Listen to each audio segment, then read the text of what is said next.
وَلَنَبْلُوَنَّكُمْ بِشَيْءٍ مِّنَ الْخَوْفِ وَالْجُوعِ وَنَقْصٍ مِّنَ الْأَمْوَالِ وَالْأَنفُسِ وَالثَّمَرَاتِ وَبَشِّرِ الصَّابِرِينَ۔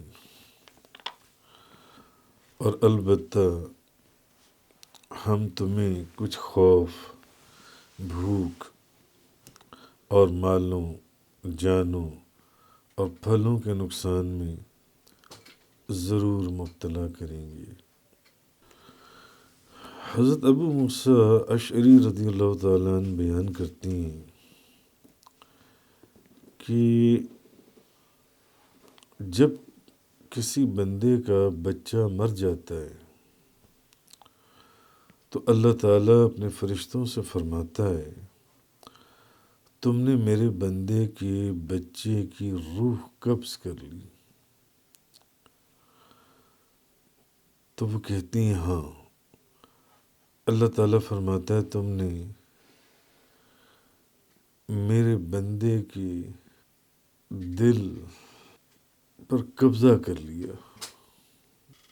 وہ کہتی ہیں ہاں۔ اللہ تعالیٰ فرماتا ہے میرے بندے نے اس پر کیا کہا؟ تم نے میرے بندے کے دل کے ثمرہ پر قبضہ کر لیا، فائدے پر، اس کے پھل پر۔ وہ کہتی ہیں تیری حمد کی۔ اللہ تعالیٰ پوچھتا ہے کہ جب تم نے یہ کیا تو میرے بندے نے آگے سے کیا کیا؟ اس نے کیا کہا میرے بندے نے؟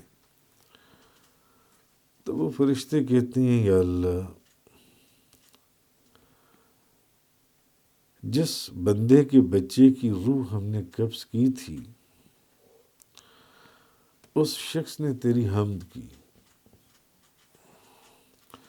اور کہا انا للہ و انا الیہ راجعون۔ جب فرشتے آگے سے یہ جواب دیتی ہیں کہ یا الہ العالمین، جس شخص کے بچے کی ہم نے روح قبض کی تھی اس نے تیری حمد بیان کی اور کہا انا للہ و انا الیہ راجعون، تو اللہ تعالیٰ فرماتا ہے میرے بندے کے لیے جنت میں ایک گھر بنا دو اور اس کا نام بیت الحمد رکھ دو۔ میرے بندے کے لیے جنت میں ایک گھر بنا دو اور اس کا نام بیت الحمد رکھ دو۔ یعنی صبر کے اوپر بھی، تکلیف کے اوپر بھی، پریشانی کے اوپر بھی اللہ کی حمد بیان کرنا اور یہ کہنا کہ مولا کریم ہم بھی تیرے ہیں اور ہمیں بھی تیری ہی طرف لوٹنا ہے، اس کا اللہ کی بارگاہ میں کتنا اجر ہے کہ اللہ تعالیٰ فرماتا ہے میرے بندے کے لیے جنت میں ایک گھر بنا دو اور اس کا نام بیت الحمد رکھو۔ اسی طرح امام ترمذی روایت کرتے ہیں کہ حضرت عائشہ صدیقہ بیان کرتی ہیں کہ نبی کریم صلی اللہ علیہ وسلم نے فرمایا کہ مومن کو جب بھی کانٹا چبھنے کی کوئی تکلیف ہوتی ہے، مومن کو ایک کانٹا چبھنے کی یا اس سے بھی کم کوئی تکلیف ہوتی ہے، جی مومن کو اس سے بھی کوئی کم تکلیف پہنچتی ہے تو اللہ تعالیٰ اس کا ایک درجہ بلند کر دیتا ہے اور ایک گناہ اس کا مٹا دیتا ہے۔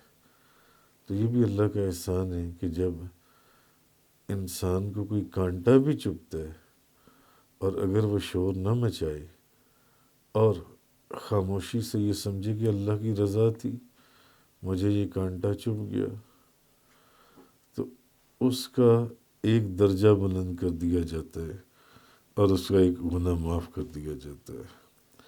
حضرت ابو سعید خدری بیان کرتے ہیں کہ رسول کریم صلی اللہ علیہ وسلم نے فرمایا مومن کو جب بھی کوئی تھکاوٹ یا جسمانی درد لاحق ہوتا ہے یا کوئی غم پیش آتا ہے یا کوئی بیماری اس کو ہو جاتی ہے، یا کسی چیز کا اندیشہ اور خوف دامن گیر ہوتا ہے، تو تب بھی اللہ تعالیٰ اس کے گناہوں کو مٹا دیتا ہے، تب بھی اللہ تعالیٰ اس سے اس کے گناہوں کو مٹا دیتا ہے۔ مومن بندے کی یہ شان ہے کہ اگر اس کو کسی چیز کا اندیشہ ہو اور خوف دامن گیر ہو، یا کوئی بیماری ہو جائے،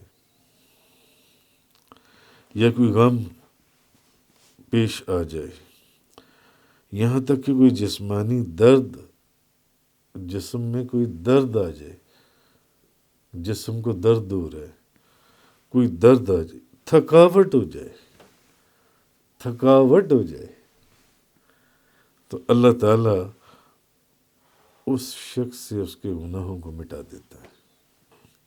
یہ کیسا کمال اللہ کا احسان ہے، اللہ کی مہربانی ہے۔ ویسے وہ ایک علیحدہ بات ہے، وَمَا أَصَابَكُم مِّن مُّصِيبَةٍ فَبِمَا كَسَبَتْ أَيْدِيكُمْ وَيَعْفُو عَن كَثِيرٍ، اور جو مصیبت تمہیں پہنچتی ہے تو وہ تمہارے ہی ہاتھوں کی کمائی کے سبب پہنچتی ہے، اور وہ تمہاری بہت سی خطاؤں کو معاف فرما دیتا ہے۔ جو بھی تمہیں مصیبت پہنچتی ہے وہ تمہارے ہاتھوں کی کمائی کے سبب پہنچتی ہے، اور تمہاری وہ بہت سی خطاؤں کو معاف فرما دیتا ہے۔ اور یہ صحیح ہے کہ بے شک کچھ تکلیفیں اور مصیبتیں ایسی ہیں جو بندے کی شامت اعمال ہوتی ہیں، اس کے اعمال کا نتیجہ ہوتی ہیں، جو اس کی اعمال ہوتی ہیں، اور کچھ مصیبتیں اور تکلیفیں ایسی ہیں جو بطور آزمائش ہوتی ہیں بندے کی، آزمایا جاتا ہے بندے کو کہ دیکھیں یہ بندہ جون سا ہے۔ جی خیر، وَلَنَبْلُوَنَّكُمْ بِشَيْءٍ مِّنَ الْخَوْفِ وَالْجُوعِ وَنَقْصٍ مِّنَ الْأَمْوَالِ وَالْأَنفُسِ وَالثَّمَرَاتِ، اور البتہ ہم تم کو کچھ ڈر، بھوک اور تمہارے مالوں، جانوں اور پھلوں میں نقصان میں ضرور مبتلا کریں گے تمہیں آزمانے کے لیے۔ جی، وَبَشِّرِ الصَّابِرِينَ، اور صبر کرنے والوں کو بشارت دے دیجیے۔ جی، الَّذِينَ إِذَا أَصَابَتْهُم مُّصِیبَةٌ، جن کو جب کوئی مصیبت پہنچتی ہے تو وہ کہتی ہیں قَالُوا إِنَّا لِلَّهِ وَإِنَّا إِلَيْهِ رَاجِعُونَ، بے شک ہم اللہ ہی کے لیے ہیں اور بے شک ہم اللہ ہی کی طرف لوٹنے والے ہیں۔ بے شک ہم اللہ ہی کے لیے ہیں اور بے شک ہم اللہ ہی کے لیے، اللہ ہی کی طرف لوٹنے والے ہیں۔ تو جب انسان کو کوئی مصیبت پہنچے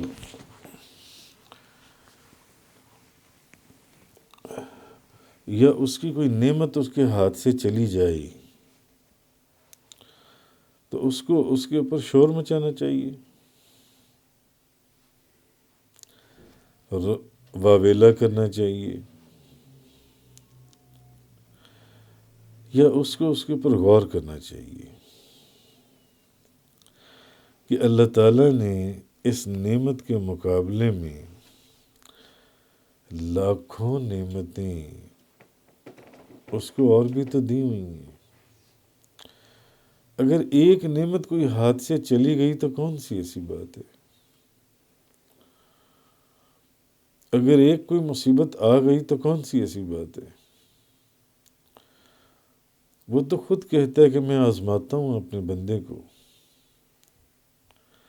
تو اگر ایک کوئی مصیبت آ گئی تو اس کو، یا ایک کوئی نعمت اس کے ہاتھ سے چلی گئی تو اس کے اوپر کیا اس کو شور مچانا چاہیے کہ یہ میرے ساتھ کیا ہو گیا، یا اس پر غور کرنا چاہیے اور وہ یہ سوچے کہ یہ ایک نعمت تو میرے ہاتھ سے چلی گئی ہے، مگر اس کے علاوہ بھی تو خدا نے مجھے ہزاروں لاکھوں نعمتوں سے نوازا ہوا ہے۔ ایک مصیبت آ گئی ہے، ہو سکتا ہے ہزاروں مصیبتوں سے اس نے مجھے محفوظ رکھا ہو جن سے۔ اگر ایک نعمت چلی گئی تو اس کا کیا غم ہے؟ اس کی دی ہوئی باقی نعمتیں تو موجود ہیں نا انسان کے پاس۔ تو پھر اس کو سوچنا یہ چاہیے کہ جب اس نے خود ایک دن اس دنیا سے چلے جانا ہے، جب اس نے خود ہی اس دنیا سے ایک دن چلے جانا ہے، تو ایک نعمت کے چلے جانے سے کون سی بہت بڑی بات ہے؟ ایک نعمت کے چلے جانے سے کیا فرق پڑے گا جب اس نے خود ہی اس دنیا سے ایک دن چلے جانے ہیں؟ اس نے خود ہمیشہ یہاں نہیں رہنا۔ جس وجود کے ساتھ وہ ہزاروں اور لاکھوں نعمتوں کو وابستہ رکھنا چاہتا ہے، وہ وجود ہی یہاں پہ نہیں رہنا۔ تو اگر کوئی ایک دو نعمتیں چلی ہوئی گئیں تو اس پر رونے یا شور مچانے کی کون سی ایسی بات ہے؟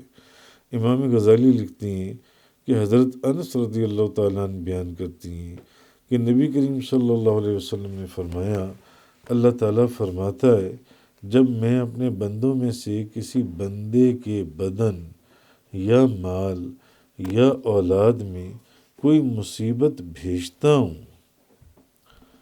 بندے کے بدن یا مال یا اولاد میں کوئی مصیبت بھیجتا ہوں، کوئی بیماری آ گئی، مال لٹ گیا، کاروبار میں نقصان ہو گیا،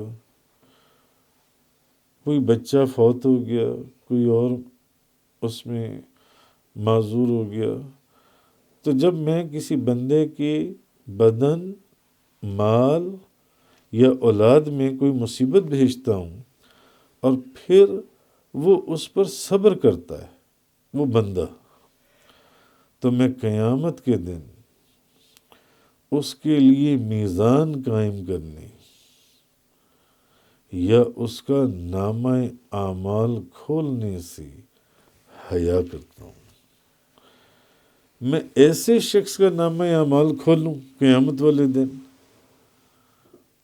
میں ایسے شخص کے لیے میزان رکھوں قیامت والے دن کہ جس کے بدن میں، مال میں جب کوئی بیماری آتی تھی تو وہ صبر کرتا تھا، جب کاروبار میں نقصان ہو جاتا تھا، مال لٹ جاتا تھا تو وہ صبر کرتا تھا، یا اس کی اولاد میں کوئی نقصان ہو گیا تب وہ صبر کرتا تھا۔ ایسے شخص کے لیے میں قیامت والے دن میزان رکھوں اور اس کا نامہ اعمال کھولوں، تو مجھے اس شخص کے لیے میزان رکھنے، قائم کرنے یا اس کا نامہ اعمال کھولنے سے میں حیا کرتا ہوں۔ یہ حضرت امام غزالی نے آپ نے فرمایا۔ حضرت ابن عباس رضی اللہ تعالیٰ عنہما بیان کرتے ہیں، آپ کہتے ہیں رسول کریم صلی اللہ علیہ وسلم نے فرمایا، میری امت کو ایک ایسی چیز دی گئی ہے جو پہلی امتوں میں سے کسی کو نہیں دی گئی۔ میری امت کو ایک ایسی چیز دی گئی ہے جو پہلی امتوں میں سے کسی کو بھی نہیں دی گئی۔ اور وہ چیز ہے کیا؟ وہ چیز ہے مصیبت کے وقت انا للہ و انا الیہ راجعون پڑھنا۔ مصیبت کے وقت انا للہ و انا الیہ راجعون پڑھنا۔ نبی کریم صلی اللہ علیہ وسلم نے فرمایا کہ یہ صرف میری امت کو ایک ایسی خاص چیز دی گئی ہے۔ ام المومنین حضرت ام سلمہ رضی اللہ تعالیٰ عنہ سے روایت ہے، آپ فرماتی ہیں کہ نبی کریم صلی اللہ علیہ وسلم نے فرمایا، جب کسی مسلمان کو کوئی مصیبت پہنچے تو وہ وہی کلمات منہ سے نکالے جس کا حکم اللہ تبارک و تعالیٰ نے فرمایا ہے۔ وہی کلمات اپنے منہ سے نکالے جس کا حکم اللہ تبارک و تعالیٰ نے فرمایا انا للہ و انا الیہ راجعون اللہم اجرنی فی مصیبتی واخلف لی خیرا منہا. جی یہ کلمات تو اللہ تبارک و تعالیٰ اس کو اس سے بہتر چیز عطا فرما دیتا ہے، اس سے بہتر عوض عطا فرما دیتا ہے. اگر کوئی بندہ مصیبت کے وقت کیا پڑھے انا للہ و انا الیہ راجعون اللہم اجرنی فی مصیبتی واخلف لی خیرا منہا، اگر کوئی بندہ یہ پڑھے. حدیث پاک میں حضرت ام سلمہ رضی اللہ تعالی عنہا فرماتی ہیں کہ نبی کریم صلی اللہ علیہ وسلم نے فرمایا، آپ فرماتی ہیں جب حضرت ابو سلمہ رضی اللہ تعالیٰ عنہ فوت ہوئے تو میں نے کہا کہ اب وہ فوت ہو گئے نا، تو میں نے سوچا اپنے دل میں کہ ابو سلمہ سے بہتر اور کون شخص ہوگا کہ میں جو پڑھوں. نبی کریم صلی اللہ علیہ وسلم نے فرمایا ہے جو بندہ کسی مصیبت کے وقت کسی نقصان کے وقت یہ پڑھے انا للہ و انا الیہ راجعون اللہم اجرنی فی مصیبتی واخلف لی خیرا منہا، اللہ تعالیٰ اس کو اس سے اچھا نعم البدل یا اس سے بہت اچھی چیز عطا فرما دیتا ہے. میں نے سوچا اس سے بہتر چیز تو مگر ابو سلمہ سے بہتر اور کون شخص ہوگا. میرے دل میں آیا کہ وہ تو ان لوگوں میں سے ہیں جنہوں نے سب سے پہلے نبی کریم صلی اللہ علیہ وسلم کی طرف ہجرت کی. وہ فرماتی میں نے پھر بھی دعا کر لی کیونکہ نبی کریم صلی اللہ علیہ وسلم نے فرمایا کہ جب کوئی مصیبت آئے، تکلیف آئے، دکھ آئے، رنج آئے، کوئی نقصان ہو تو اس وقت پڑھنا چاہیے انا للہ و انا الیہ راجعون، کیونکہ یہ وہ چیز ہے جو صرف میری امت کو دی گئی ہے، اس سے پہلے اور کسی امت کو نہیں دی گئی. فرماتی ہیں کہ میں نے پھر بھی یہ دعا پڑھ لی. فرماتی ہیں اللہ تبارک و تعالیٰ نے واقعی یعنی جو نبی کریم صلی اللہ علیہ وسلم نے فرمایا تھا وہ ویسے بھی آئین ہی ہوا. اللہ تبارک و تعالیٰ نے آپ فرماتی ہیں مجھے اب ابو سلمہ کے عوض میں ابو سلمہ کی جگہ نبی کریم صلی اللہ علیہ وسلم عطا فرما دیے. کس کو عطا فرمایا؟ نبی کریم صلی اللہ علیہ وسلم کو. آپ فرماتے اور ابو سلمہ جیسے ہزاروں لاکھوں بھی آ جائیں تو نبی کریم صلی اللہ علیہ وسلم کے برابر تو نہیں ہو سکتے. اسی طرح حضرت ابو ہریرہ رضی اللہ تعالیٰ عنہ سے روایت ہے نبی کریم صلی اللہ علیہ وسلم نے فرمایا یعنی تم میں سے اگر کسی کی رسی بھی ٹوٹ جائے تو وہ بھی کہ انا للہ و انا الیہ راجعون. ایک دن حضرت اکرمہ سے روایت ہے چراغ بجھ گیا تو آپ نے فرمایا انا للہ و انا الیہ راجعون.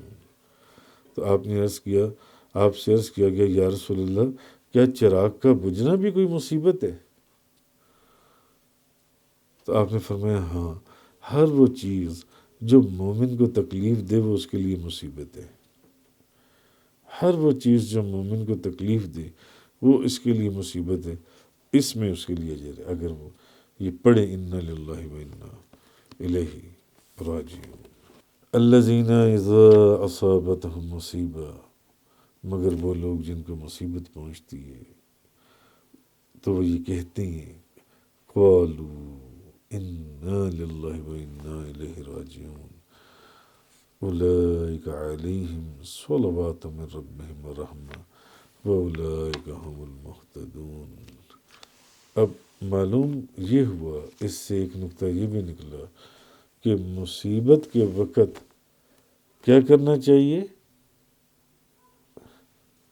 صبر کرنا چاہیے، نہ کہ رونا اور واویلا کرنا چاہیے، صبر کرنا چاہیے، نہ کہ ماتم کرنا چاہیے آپ کو۔ الفروع من الکافی کے اندر ہے کہ ابو عبداللہ علیہ السلام بیان کرتی ہیں کہ رسول کریم صلی اللہ علیہ وسلم نے فرمایا، مصیبت کے وقت مسلمان کا اپنے ہاتھ کو اپنے زانوں پر مارنا بھی اس کے اجر کو ضائع کر دیتا ہے۔ مصیبت کے اوپر اپنے زانوں کے اوپر اپنا ہاتھ مارنا، یہ بھی اس کے اجر کو ضائع کر دیتا ہے۔ اور ملا باقر مجلسی لکھتی ہیں کہ امام حسین نے میدان کربلا میں جانے سے پہلے اپنی بہن حضرت زینب کو یہ وصیت کی کہ اے میری معزز بہن، میں تمہیں قسم دیتا ہوں کہ جب میں اہل جفا کی تلوار سے عالم بقا میں رحلت کر جاؤں تو گریبان چاک نہ کرنا، چہرے پر خراشیں نہ ڈالنا اور واویلا نہ کرنا، شور نہ مچانا۔ تو مصیبت کے اوپر واویلا یا شور کرنے کی بجائے صبر کرنا چاہیے، اور انا للہ و انا الیہ راجعون پڑھنا چاہیے۔ تفسیر قرآن کا یہ لیکچر انگلش میں سننے کے لیے براہ کرم ڈسکرپشن میں موجود لنک پر کلک کریں۔